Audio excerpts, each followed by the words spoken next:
Religioso, empresário, comunicador, fazendo quase 50 anos na área de comunicação e agora pré-candidato a vereador por Maceió. Ele sai hoje da posição de entrevistador para entrevistado. Para mim é uma honra estar aqui com Hildo Rafael, que passou por muita coisa aí na área de comunicação, falou com muita gente durante 50 anos, né, Hildo? É verdade, Rodrigo. Como você bem falou, eu hoje estou na Berlinda, né? Estou na Berlinda hoje. E você pode perguntar o que você quiser perguntar. Se eu souber, eu respondo. Se eu não souber, eu vou consultar o Google. Mas com a sua bibliografia, acho que vai ficar difícil você consultar o Google. Você conhece muita coisa, já passou por muitas, né, Hildo? Muitas. Agora também depende do assunto, né? Por exemplo, futebol eu não manjo muito, né? Eu torço pela seleção brasileira. Torço pelo CSA, né? Não sou torcedor fanático, mas no rádio eu nunca fiz futebol, né? Mas as demais coisas a gente manja um pouquinho. Então vamos começar pela política, tá? Hildo, você foi candidato a vários pleitos eleitorais durante esse progresso aí de 2002 até hoje, né? Exato. E infelizmente a gente não conseguiu nenhuma vitória, mas teve votação significativa. Na última eleição, inclusive, acho que você teve por volta de 5 mil votos. Em torno disso. 5.500 votos. O que lhe motiva a persistir e qual o caminho para dessa vez ser diferente? Veja bem, a motivação política, ela sempre esteve na minha alma, né? Em muitos momentos eu saí candidato apenas para ajudar o partido. Foi o caso em 2002, que eu saí candidato ao Senado, e na época tivemos aí perto de 100 mil votos contra os dois titãs da política, que na época, Renan Calheiros, que continua no mandato, e o Theo Vilela. Então nós saímos contra eles dois, chegamos aí perto dos 100 mil votos, um número assim, significativo de pessoas que acreditaram em nós, mas claro que eu precisaria de muito mais para poder ser eleito senador.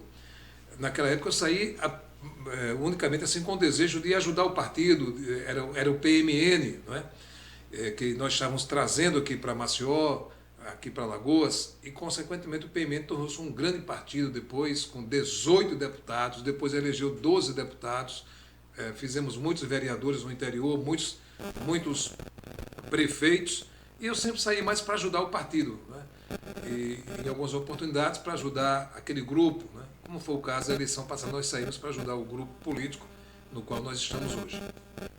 E agora, o que vai estar fazendo diferente para a gente almejar e chegar lá num pleito?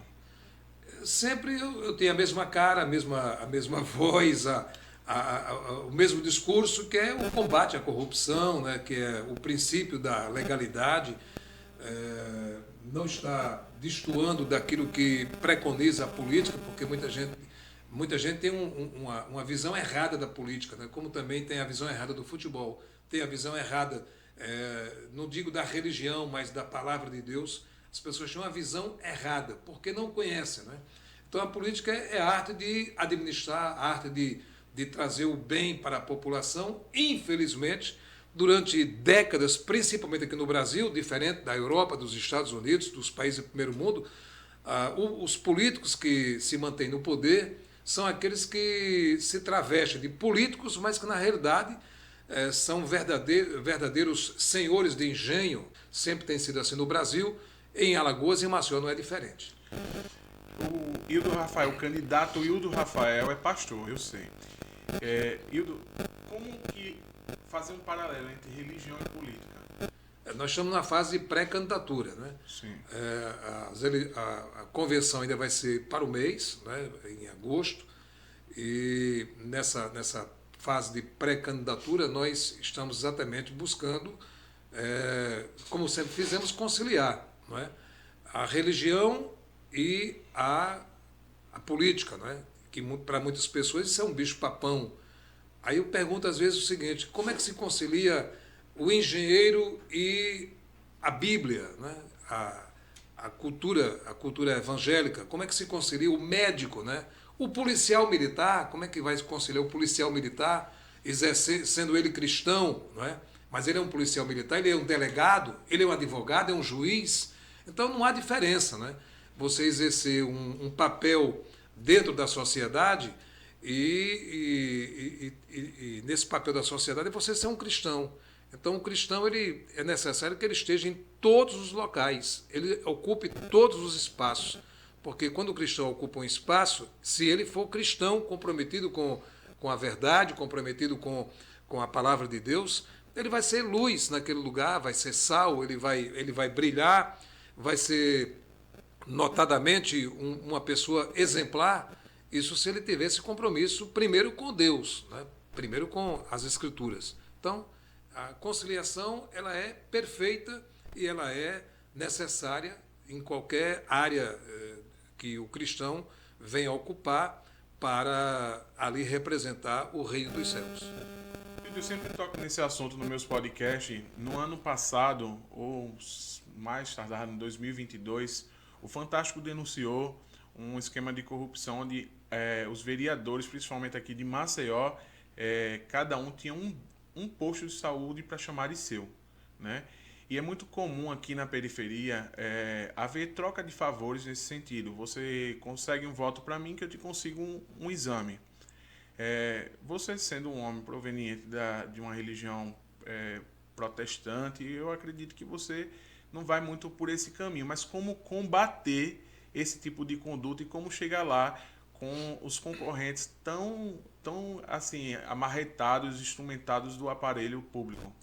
Quando eu estava em uma emissora de rádio há cerca de 2 anos atrás, 2 anos e meio atrás, todos os dias eu falava contra isso. E eu sempre dizia, é melhor fechar os postos de saúde de Maceió. Eu sempre fiz essa campanha para que o prefeito da época fechasse e acabasse com os postos de saúde de Maceió. Por quê? Porque o posto de saúde, como você bem colocou, você vai no posto de saúde, não tem a insulina, não tem a seringa, não tem o remédio, não tem o médico, não tem o exame. Mas quando você chega, campeão, quando você chega numa instituição gerenciada, governada, administrada, com o preposto do vereador, do deputado, aquela instituição tem tudo.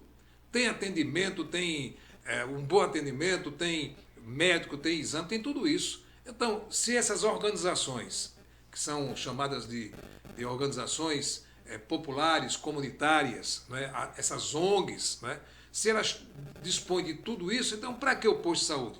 O posto de saúde é apenas um cabide de emprego, apenas para empregar os apadrinhados que estão no poder público. Então isso eu sempre disse, na rádio, sempre debati sobre isso, sempre enfoquei esses detalhes, e a população fica enganada, esperando que o posto de saúde daqui a 6 meses, eu recebo todo dia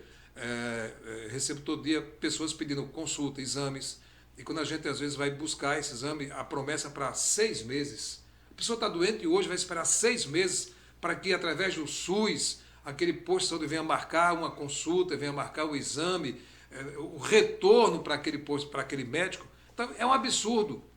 Então só quem pode consertar isso é o verdadeiro representante do povo, que é o Ministério Público. Então o Ministério Público tem o dever de fiscalizar, de cobrar, porque se for esperar que aquela conjuntura política que está no poder, que está dizendo sempre amém para o chefe do executivo, o tempo todo amém, se for esperar por isso, não vai nunca acontecer. Porque eles não vão denunciar, eles não vão resolver, porque eles não vão contrariar o chefe do executivo. Isso sempre acontece. Ô Hildo, trazendo para a nossa realidade aqui de Maceió um pouco, recentemente um indicador disse que o Maceió foi uma das cidades que mais supervalorizou o preço do imóvel no que se diz respeito a aluguel e aquisição. Em contrapartida, ontem saiu uma pesquisa dizendo que Maceió ficou em 25º lugar como o pior lugar para se viver do país, né? Ficando atrás isso das capitais. Das capitais, isso. Das capitais. Você está por dentro dessa... Inclusive, eu meditei muito sobre essa informação, porque o Índice de Progresso Social, que é uma organização que faz essa avaliação, por exemplo, o Paraná é o terceiro melhor saneamento do Brasil, o Paraná, isso em Curitiba. Então, essa organização, eles fazem um levantamento de dados através de pesquisas, não é, isentas, não é, isso em todo o Brasil, nas cidades. Então, por exemplo, São Carlos, em São Paulo, é a segunda melhor cidade para se viver, São Carlos, em São Paulo. A primeira cidade melhor para se viver é a cidade de Gavião Peixoto, que fica no Distrito Federal, em Brasília. Então, essas cidades são avaliadas e esses índices foram divulgados pelo Globo e trouxe então a informação de que Maceió ganha apenas de Macapá e Porto Velho. Então Maceió é a 25ª pior capital do Brasil em termos de qualidade de vida. E eu fiquei até me perguntando, mas como se Maceió gasta tanto dinheiro com a propaganda na televisão? Se Maceió gasta tanto dinheiro com os shows, eventos caríssimos, né? E investe muito em grandes cantores de fora, e os de Maceió não recebem quase nada, e quando são contratados não são pagos, né? Tem mais isso. Aí eu fiquei me perguntando por que Maceió deveria estar ocupando os melhores índices nesse ranking, né? Dentre as cidades, e não só a capital. Então, infelizmente, é um dado alarmante, preocupante, não é? E a gente pergunta, e os representantes do povo, o que é que vão fazer? O que é que vão dizer? Qual é a resposta? Hildo, você sendo pleiteado e passando por essa fase de pré-candidatura, vindo a ser candidato de fato e ser pleiteado, como é que vai ser a sua atuação enquanto fiscal do povo lá dentro? Você sendo situação ou oposição, se você vê uma coisa errada, você vai atuar de fato ou você vai fazer conchavo político? Eu, durante os meus 50 anos de comunicador, em rádio e televisão, eu sempre combati, uma época até instituí o Troféu Catenga. Troféu Catenga, acho que não foi da sua época, né? O Troféu Catenga é exatamente para aquele político, o deputado federal, estadual, o vereador, que ele recebe o projeto, assina sem ver e balança a cabeça. É o famoso Catenga, né? Então eu sempre combati isso. Eu sempre combati porque eu não entendo que um representante do povo ele vá simplesmente alinhar-se ao governador, ao prefeito, ao presidente da República apenas para buscar os seus interesses pessoais. E é isso que nós temos visto, né? A grande traição que o político brasileiro faz com o povo vota nele, acredita nele, para ele ser o seu representante. Quando ele chega lá, ele não vai representar o povo, ele vai representar o chefe do executivo, seja ele o presidente da República, o governador, o prefeito. Então ele esquece o povo, contanto que venha para ele grandes emendas, contanto que venha para ele outras vantagens, ele vai representar os interesses do chefe do executivo, mas não vai representar de fato o povo. Isso é algo gritante que o povo tem que saber e o povo tem que despertar para esse tipo de representante. É o tipo de coisa que já se normatizou na sociedade, né? Que as comum, pessoas chamam de sistema, né? É o sistema, E né? como que você vai pretender se armar contra isso? Ainda não entendi que tipo de projetos você vai apresentar, como é que vai ser a sua atuação lá dentro da Câmara de Vereadores, no dia a dia. Você vai chegar às 8 horas da manhã e aí? Cumprir o horário regimental de qualquer empregado que recebe dinheiro público. Então, qualquer empregado que recebe dinheiro público, ele tem hora de chegar e hora de sair. Com o representante do povo, que são deputados, senadores, vereadores, tem hora de chegar, não tem hora de sair. Então, às vezes uma comissão requer uma comissão de trabalho, uma comissão instituída por aquela organização, seja ela a Câmara, a Assembleia, tem as suas comissões, e aquelas comissões, numa reunião, ultrapassam horários, né, para discutir os mais variados situações que envolvem a administração pública. Daí, então, eu adoto para mim esse sistema. Eu tenho hora de chegar, não tenho hora de sair. Então, quanto a isso, faz parte do meu padrão de vida, de trabalho, de colocar em prática aquilo que está na minha responsabilidade. Né? Onde eu tenho passado, sempre tenho agido dessa forma. Hildo, aqui em Maceió tem 3 pilares gritantes que a gente pode bater um papo sobre a necessidade principal do povo, né? Que primeiro é segurança, né? A gente pode trazer aí dados alarmantes, né? Como 10% no índice de crescimento da criminalidade aqui em Maceió. E tem bairros que gritam por segurança, como Benito Bentes, de Clima Bom, Jacintinho. A gente tem um segundo pilar que é a educação e um terceiro que entrou mais recentemente, mas tem sido pauta de grandes discussões, inclusive no Congresso Nacional, que é o bairro do Pinheiro, né? Meio ambiente. Eu sempre digo que o cargo de vereador, para mim, ele é mais importante até do que o cargo de prefeito. Porque o cargo de vereador, ele se assimila de um supervisor de empresa. Só Um fiscal do povo. Um fiscal do povo. Só que na empresa, o supervisor e o dono, eles têm uma visão em comum, eles querem o bem do negócio. Na gestão pública, o prefeito não é toda vez que quer o bem comum, mas o vereador está ali para dizer, ele podar, dizer, olha, isso aqui está certo, isso aqui está errado. Casos alarmantes como esse, qual vai ser o caminho que vai se tomar em Maceió na próxima gestão, o JHC vindo a ser reeleito? Você falou em três índices, né? A segurança, o que mais? Segurança?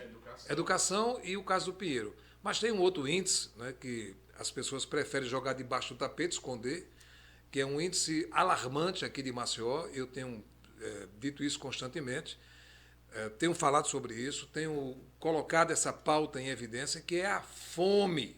A fome. Então, a fome em Maceió é gritante. Quantas pessoas que ontem à noite foram dormir com fome? Mães que ouviram o gemido dos seus filhos com fome? Mães que acordaram de madrugada porque o filho está gemendo com fome? Então, não tem um programa de alimentação aqui em Maceió. Estranhamente, em algumas cidades do interior tem. Né? Eu conheço cidades do interior que os prefeitos fizeram um programa de distribuição de cesta básica, pelo menos uma por mês. Mas Maceió não tem, isso há muito tempo, e eu sempre combati isso no meu programa de rádio, né? Porque as pessoas vinham pedir a mim comida, alimento. Né? Então, esse índice alarmante da fome, ele é gritante. Quanto à educação, estão aí os números de que a educação em Maceió é péssima, são números, não sei o que estou dizendo, são os números que diz das pesquisas, tem muito a desejar, a educação em Maceió não deu certo nessa gestão, não está dando certo. Aí nós vamos encontrar a questão da segurança, é um outro índice também preocupante, e agora com a liberação, pelo menos momentânea, essa liberação momentânea da maconha, para o usuário ter até 40 gramas, então isso vai aumentar a violência, não só em Alagoas e Maceió, mas em todo o Brasil. E o caso do Pinheiro é um caso emblemático, onde todo dia surgem fatos novos. Né? O grande problema do Pinheiro, que eu vejo, é o seguinte, é aquele cidadão que saiu às pressas, inclusive já fiz vários podcasts com o pessoal, com advogados, com pessoas representando o Pinheiro, e eles sempre reclamam o seguinte, eu fui forçado a deixar minha casa rapidamente. O meu imóvel tinha um valor de mercado, e pela pressa eu recebi um valor bem menor, e perdi porque tive que comprar às pressas um outro imóvel. Então, essa é uma questão da perda de patrimônio. Aí tem a perda também da convivência, do relacionamento, que as pessoas perderam tudo isso. O emocional, né? O sentimento de vivência com a comunidade. Então, isso também foi perdido. Então, hoje existe aí escritores de advocacia que estão trabalhando para tentar buscar essa reparação para com o morador do Pinheiro, do Mutange, de Bebedouro. Agora, eu faço aqui, eu tenho aqui feito um clamor, inclusive ao governador do estado, que ele tem poder para isso, o governador Paulo Dantas, ele tem esse poder, né? A sociedade, o Ministério Público Federal, Estadual, para que nós não percamos quando eu digo nós, somos nós proprietários de veículos, né? Não percamos a mobilidade por dentro do Pinheiro, porque ainda existe ali um filetezinho para você deixar Fernandes Lima, ir para o centro, ir para a região sul, utilizando o Pinheiro. Mas eles já estão fechando tudo. A Braskem, que comprou, está fechando tudo hoje. Ele é a dona... Não, era isso que eu ia perguntar para você. Ainda existe como reaver aquela Avenida Major Cícero de Góes Monteiro? Não, ali eu creio que seja impossível. A parte do Mutange ali é impossível, né? Mas é impossível. Reaver... Sim, para transitar carros. Para transitar. Embora eu entrevistei o doutor Abel Galindo, que é o melhor especialista em conhecimento de sondas, de perfurações E nessa entrevista que eu fiz com o doutor Abel Galindo, no início desse ano, eu fiz ele uma pergunta, porque no início desse ano, você deve recordar, que as pessoas diziam o seguinte: Maceió está toda perfurada, Maceió é um queijo suíço, Maceió vai afundar. E pessoas que moravam na Ponta Verde, no Prado, moram, né, nessa região próximas ao epicentro da grande calamidade, pessoas que não dormiam bem, pessoas que estavam aflitas, com medo de sofrer também o afundamento e com medo de perder os seus imóveis. Então o doutor Abel Galindo tranquilizou a população nessa entrevista que eu fiz com ele. Eu fui bem claro e perguntei: doutor Abel, qual é a possibilidade de ter túneis por baixo do Pinheiro, alcançando a gruta, alcançando o farol, chegando até o Feitosa, o Barro Duro? Ele disse: nenhuma, não existe nenhuma possibilidade. Eu disse: não existe nenhum buraco não, nenhuma cratera, nenhum túnel? Eu disse: de forma nenhuma. Eu disse: não, porque o que está se divulgando é isso, né? Pessoas divulgando que Maceió ia afundar. Então, naquele programa que eu fiz com ele, inclusive eu depois compartilhei com muita gente os cortes do programa, onde ele dizia que deveria ser preso as pessoas que estavam divulgando isso. Olha o que o doutor Abel Galindo respondeu para mim e para a população de Maceió e de Alagoas. Ele disse: olha, a perfuração feita ali para extrair o salgema, todas as minas, elas ficam na margem da lagoa. Aí eu perguntei: essa margem alcança o campo do CSE? Ele disse: não, é na margem, na beirinha da lagoa. Alcança o trilho que passa ali no Mutange? Não, fica na margem da lagoa. Então a perfuração foram feitas na margem da lagoa, cerca de 300 metros, elas descem em direção ao fundo da lagoa e de maneira nenhuma elas vêm em direção a Maceió, em direção aos bairros como Bebedouro, Pinheiro, Mutange e Bom Pardo. Então, e por que a população não tem o direito de reaver aquela avenida que é tão importante para... Aí cabe ao Ministério Público, cabe ao governo federal, cabe ao governo. O governo municipal já vendeu tudo, já doou, né? Aquele contrato que foi feito entre a Braskem e o município de Maceió foi um contrato de doação, coisa de pai para filho, né? De mão beijada. 1,7 bilhão não significa muita coisa para a área que a Braskem pegou. E quando eu digo a área, são as ruas, são os prédios públicos, que tudo hoje é da Braskem, tudo pertence à Braskem. As ruas, as praças, tudo é dela. Então a Major Cícero Góes Monteiro é dela, da Braskem. Ela já foi autorizada, já foi assinada no contrato. Então não tem mais como reaver mais nada, porque o município já entregou tudo para a Braskem. Você acredita que esse contrato pode ser auditado e isso pode ser revisto? Acredito que não. Com a atual conjuntura política, nacional e local, não. Isso é quase impossível. Impossível. A CPI seria, aquela CPI do Senado que veio a Maceió, poderia trazer uma esperança, mas eles mesmo disseram: isso é coisa para os vereadores resolverem. O doutor Omar Aziz, que era o presidente da CPI, disse: olha, isso é coisa para os vereadores resolverem. Não cabe a CPI resolver. Então, quem tem que resolver são os vereadores. Os vereadores beijaram a mão da Braskem, deram tudo como já definido e está prevalecendo o contrato que foi feito entre a Prefeitura e a Braskem. E a população perdeu um grande patrimônio e não se sabe o que a Braskem vai fazer com aquela área. Porque até hoje ninguém nem ousou a dar uma sugestão do que possa ser feito naquela área. Quem sabe no futuro alguém possa dar uma sugestão do que pode ser feito naquela área, mas a propriedade é da Braskem. Hildo, durante esses anos que eu estou na fé, né, eu percorri algumas igrejas e eu vi a atividade social que a igreja tem. Você, melhor do que ninguém como pastor, deve ter testemunhos aí para contar a respeito de quantas pessoas saíram do mundo das drogas, quantas pessoas deixaram de cometer suicídio por conta disso, de um assistencialismo que no Estado a gente não vê, né, nessa proporção. Como trazer esse movimento que a igreja faz, seja ela de qual denominação for, mas eu acredito que todas elas são importantes nesse contexto social, para dentro do Estado, para que o Estado traga para si a responsabilidade que é dele. Veja bem, o Estado, para você ter uma ideia, você telespectador tem uma ideia, você que é cristão, a igreja é uma organização. Como organização, ela não pode receber recurso público, ela não pode nem pegar empréstimos nos bancos, os bancos não dão empréstimo para as igrejas, não é? E um convênio com o setor público também é praticamente impossível. Agora, uma associação pode, uma ONG pode, igreja não.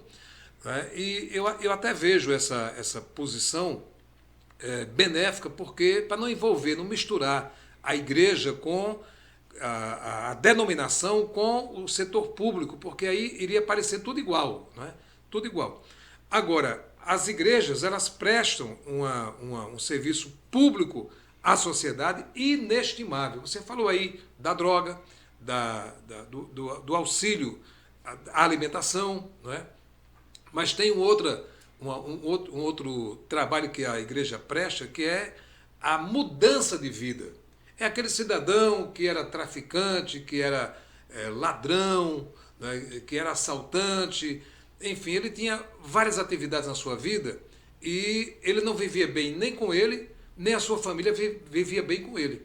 Então a igreja contribui para que ele conheça o autor da vida, conheça a pessoa que pode mudar a vida dele, que é o Senhor Jesus. Então o Senhor Jesus Cristo, ele muda a vida. É uma vida nova que aquela pessoa tem. Então, são famílias restauradas, dependentes químicos que deixaram as drogas, o ex-presidiário que saiu ainda dentro do presídio, mas já saiu vivendo uma nova vida. Então, esse trabalho que as denominações cristãs do Brasil e do mundo prestam à sociedade não tem preço.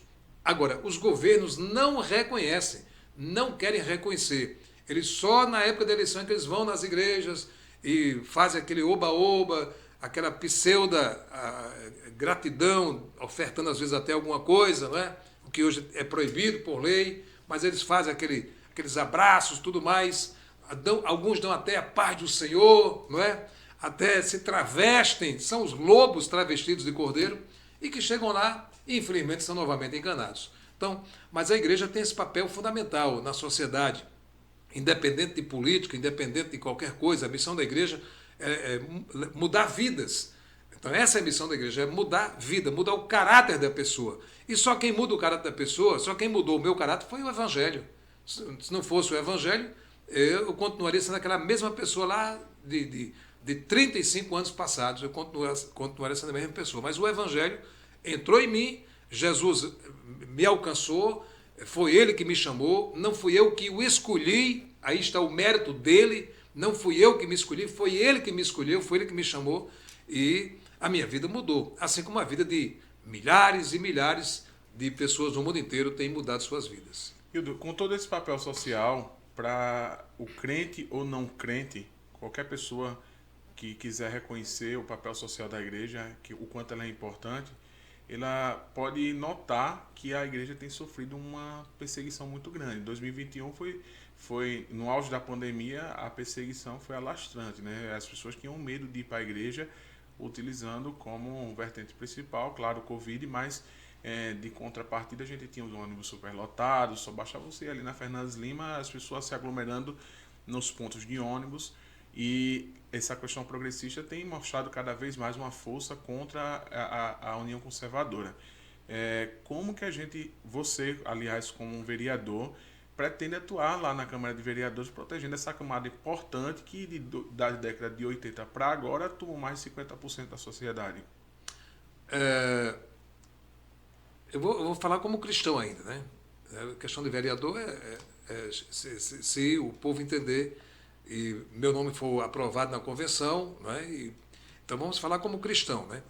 Fale então como um possível vereador. Se você tivesse ganhado e estivesse lá, o que ele faria para poder atuar nessa vertente, nesse pilar? Buscar exatamente esse valor que tem as denominações, né? O valor que ela tem no sentido de prestar um serviço à sociedade, porque a denominação cristã, ela presta um serviço à sociedade, né?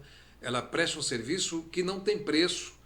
E na pandemia nós fomos impedidos de prestar esse serviço. Como? Pelo menos recebendo as pessoas, confortando as pessoas, E nós tínhamos que ir na casa das pessoas para confortar aquele que perdeu um parente, aquele que tinha um parente doente, aquele que estava com um parente entubado. Então nós tínhamos que também nos arriscar indo na casa dessa pessoa para confortar aquela pessoa que tinha um parente doente, a pessoa que estava doente em casa. E olha que a gente corria o risco de ser contaminado. Pelo menos havia essa informação, olha, se chegar perto vai ser contaminado, e tem que usar máscara, tem que estar bem distanciado. Então, tudo isso foi uma nova experiência também para a igreja, que passou por um período de pré-tribulação, sem querer, não é? Porque havia proibição para tudo e nós estávamos impedidos de realizar o nosso ofício, que é evangelizar, mas nós vencemos, passamos por essa etapa, todos nós, quando eu digo nós, todos nós cristãos amadurecemos e não vamos nos curvar diante de situações que venham impedir a igreja de evangelizar, a igreja de fazer o papel que é dela, né? O papel de evangelizar, de auxiliar, de levar o conforto, de levar a palavra e a orientação para as pessoas que muito precisarem. E tem como legislar sobre isso? Tem, claro. De acordo com... Eu já gravei uma época um vídeo, o seguinte, dizendo que o Brasil não precisa mais de leis. Gente, o Brasil não precisa de leis. O Brasil é um país recorde em leis. Na época, eu só gravei isso acho que em 2012, por aí, eu já dizia... você pode entrar no Google e perguntar aí. Quantas leis existem no Brasil? Mais de, na época, 230 mil leis. 230 mil Só leis. a época. Isso em 2012, por aí, quando eu gravei esse vídeo. Então, para que tanta lei, se nós já temos tanta lei? O que precisa é colocar as leis que existem em prática, elas passam a existir. Agora, show de bola isso. Agora, o que acontece é que nós temos... Alguém sempre pergunta, mas você é pré-candidato, quais são os seus projetos, quais são as suas leis a você criar? Mas tem tanta lei já. Vamos fiscalizar, né? Vamos cumprir as que existem, vamos fiscalizar o que já existe. Se fiscalizar, já está de bom tamanho. Se o que já existe for colocado em prática, já está de bom tamanho. Então, o fato de criação de novas leis, às vezes é para projetar o político, né, dar ele um novo perfil, de que ele defende aquela pauta, defende aquela lei que ele criou, o grande trunfo. Não, mas vamos colocar em prática o que já existe. Vamos colocar o político que for pego roubando, ele ficar inelegível, mas ao contrário, o que ele fica elegível e fica zombando a população e volta com todas as pompas, né? Então, por quê? Porque a lei não é cumprida. Se a lei for cumprida, é o suficiente. Qual que é o teu partido hoje? Nós estamos filiados ao PSD, Partido Social Democrático. Hoje, quem está na cabeça do partido? O presidente do partido é o ex-prefeito Rui Palmeira, que disputou o governo do estado na eleição passada, em 2022. Aí, junto ao Rui, estamos lá com mais 28 pré-candidatos, são 28 companheiros, colegas, que estão também nessa mesma tarefa na condição de pré-candidato, está costurando, alinhando essa candidatura que vai surgir no próximo mês. Tira uma dúvida para o público, em palavras comuns, como que vai ser essa eleição de agora em termos de coligação? Parece que não vai ter mais. Não, coligação acabou. Acabou. Cada partido tem que apresentar a sua chapa, o seu grupo. E aí nesse grupo vai ter aquelas mesmas questões do coeficiente, como que vai Prevalece ser? ainda. Prevalece ainda. Prevalece ainda. Tem um coeficiente que vale para todos os partidos, no caso, todos os partidos e federações. Aqui no Brasil só tem uma federação, né? Então a regra é para todos. Então o coeficiente vai determinar o primeiro eleito e, consequentemente, os que vierem atrás, somando-se ao número de votos de cada partido. Show. E tem alguma consideração que a gente possa fazer aqui sobre essa questão progressista, no sentido de que eles têm se prevalecido nas leis, como você falou aí, eles têm criado leis especiais sobre a própria Constituição? Tem, claro, né? Por exemplo, nós, os homens, os héteros, nós somos a maioria, mas nós temos hoje que estar de cabeça baixa, de dizer amém, de obedecer às leis que foram criadas e que nos atingem frontalmente. Né? Então, nós somos maioria, mas a minoria venceu, porque eles criaram leis. As minorias no Brasil, eles hoje são protegidas por leis. E lei é para ser cumprida, não é para ser nem discutida, é para se cumprir a lei. Então isso é uma regra jurídica que todo mundo sabe. Eu te perguntei porque é o seguinte, há uma confusão muito grande com qualquer pessoa que não tenha muita leitura entre o movimento conservador e os transgressores da lei. Por exemplo, eu não acho razoável um homossexual andando na Avenida Paulista levar uma cacetada na cabeça. E só que quando esse cara leva a pancada na cabeça, eles confundem com o movimento conservador de direita ou com qualquer tipo de crença religiosa. Então, na sua concepção, eu queria que você expressasse, é correto esse cara só pelo simbolismo sexual dele levar a cacetada na cabeça? E também, qual que é a visão conservadora a respeito disso? Primeiro, qualquer ser humano, independente da sua idade, da sua crença, da sua opção sexual, ele é um ser humano igual a mim. Eu não sou diferente em nada de qualquer ser humano que tenha uma opção sexual, a cor, raça, religião, opção. Eu sou igual a você. Não é? Então ele merece todo o respeito e ser protegido por lei. E ele é protegido por lei. Agora, muita gente se vitimiza. Né? De repente a pessoa recebeu uma agressão que não é correto, o agressor tem que ser punido, mas ele se vitimiza pelo fato de que ele é preto, ou pelo fato de que é mulher, ou pelo fato de que é homossexual. Então ele vai buscar a vitimização para incriminar ainda mais o agressor. E atribuir que aquela agressão ela foi desferida, foi realizada porque ele tem aquela opção, ou porque tem sexo X ou Y. Né? Então isso não existe. Né? Então o fundamento nosso é a Bíblia, o fundamento nosso é a vida. Então eu prezo pela vida, por isso eu sou contra o aborto, eu prezo pela vida. Aí eu sou fundamento. Qual é o meu fundamento? Prezar pela vida. Isso é ser fundamentalista? Isso é um crime? Ser fundamentalista, por isso que eu prezo pela vida? Então somos. Entendeu? Se então somos. Porque realmente é rotulação, né? É rotulação. É rotular, você é da direita, então você é fascista. E às vezes o cara não sabe nem o que é fascista, mas ele rotula o outro de fascista. Telefonista. Eu vi um áudio engraçado do cara. Coloca logo um ista no meio. Coloca um ista. Eu queria agradecer a sua presença humilde de vir aqui no meu podcast. Eu sei que você é um cara que vai em todo canto, né? Meu podcast aqui na periferia de Maceió. Ele conversa com todo mundo, gente. E se prontificou de imediato vir aqui conversar e falar as propostas dele.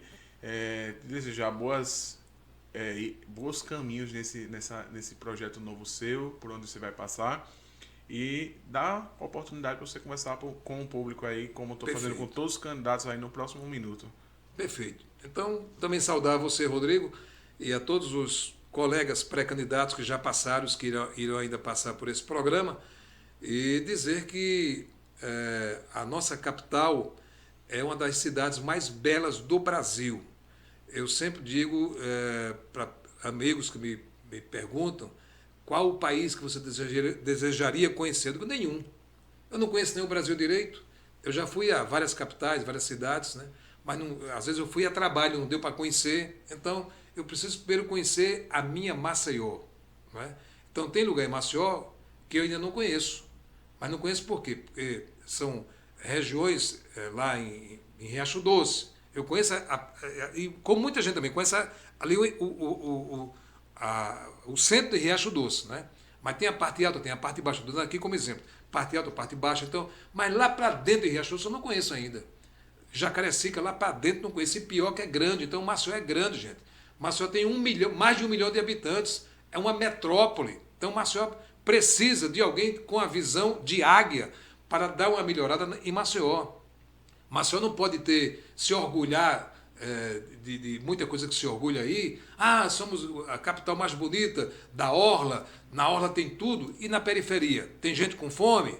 Tem gente passando fome aí? Então, que orgulho é esse? Que vaidade é essa? Então, eu digo sempre que eu prefiro conhecer a minha cidade, conhecer o meu país, do que conhecer outros países. Não me apetece conhecer nenhum país, por mais moderno que seja, mas eu prefiro conhecer o meu Brasil, desfrutar do que é o meu Brasil, a minha cidade, meu estado de Alagoas, que eu amo muito, do que conhecer muita gente lá fora. Enquanto eu não conhecer aqui, depois é que eu vou conhecer o lado de fora.